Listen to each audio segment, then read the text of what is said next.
Hi everyone. सो यहाँ पे मैं कुछ क्वेरी आपकी रिसीव कर रही हूँ। जैसे पहला क्वेश्चन ये है कि क्या हमें अपने विटनेस को साथ लेके जाना होगा। तो नहीं, आपको कोई भी विटनेस साथ लेके जाने की ज़रूरत नहीं है। अगर आपके साथ कोई जा रहा है, पेरेंट्स हो, फ्रेंड्स हो, गार्जियन हो, तो वो साइन कर सकते हैं। अदरवाइज आप घर से भी करवा के ले जा सकते हैं, कोई दिक्कत नहीं है। विटनेस वाली बात हो गई। दूसरी बात यह है कि क्या हमें बॉन्ड का अमाउंट अभी देना होता है।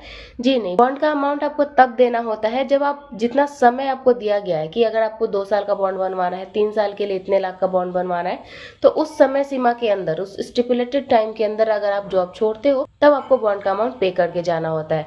फॉर एग्जाम्पल, अगर आपको दिया गया है कि अगर आप 2 साल, मेल अगर आया है आपको, उसमें बोला गया है कि 3 साल के अंदर अगर आप जॉब छोड़ते हो तो आपको बॉन्ड का अमाउंट देना होगा। तो बॉन्ड का अमाउंट फॉर एग्जाम्पल अगर 2 लाख 3 लाख जो भी आपको मेल रिसीव हुआ है, उसमें अगर 2 साल के अंदर अगर आप जॉब छोड़ रहे हो तो जो भी बॉन्ड का अमाउंट है वो आपको पे करना होगा। अगर उसमें समय सीमा आपको 3 साल दिया गया है तो 3 साल के अंदर अगर आप जॉब छोड़ रहे हो तो वो अमाउंट देना होगा। 3 साल के बाद दोगे तो आपको वो बॉन्ड अमाउंट नहीं देना होगा। ज्वाइनिंग के समय में आपको कोई बॉन्ड का अमाउंट पे करने की जरूरत नहीं होती है। तीसरा पॉइंट ये था कि मेडिकल का रिपोर्ट कैसे बनाना है, उस पर भी वीडियो बनाइए।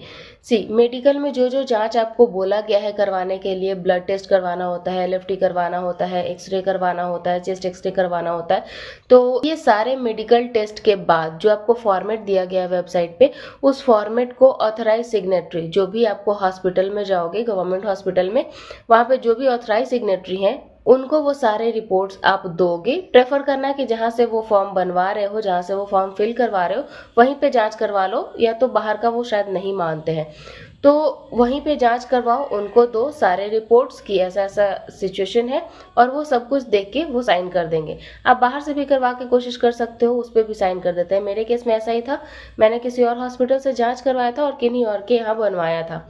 आपको सारे जांच के रिपोर्ट लेके जाने की जरूरत नहीं है, आपको सिर्फ फॉर्मेट उस जांच के रिपोर्ट के आधार पे बनता है और वो फॉर्मेट आपको लेके जाना है। सो आई होप कि आपके तीनों डाउट्स क्लियर हो गए होंगे। कुछ और रह गया हो तो जरूर कमेंट सेक्शन में पूछना, मैं कोशिश करूंगी कि जल्दी रिप्लाई करूं। All the very best.